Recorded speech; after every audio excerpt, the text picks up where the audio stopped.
In this video, we'll cover methods for both manual and automatic backup processes. Learn how to protect your important files, photos, contacts, and more with these straightforward methods. Part 1. How to backup iPhone to OneDrive manually. Install and launch OneDrive. Log into your OneDrive account. Sign up. For a new account if you don't have one, tap the plus icon. Click on the drop-down button and select Upload button.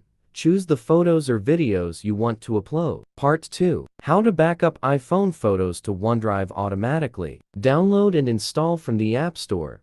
Launch and sign in with your account. Grant photo and camera permissions. Tap your profile picture. Select Settings.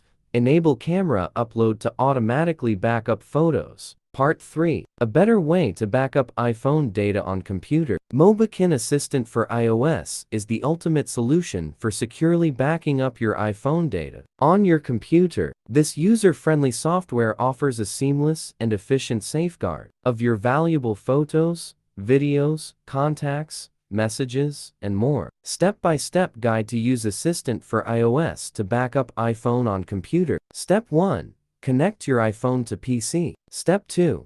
Select the files you need. Step 3. Start backing up iPhone to computer.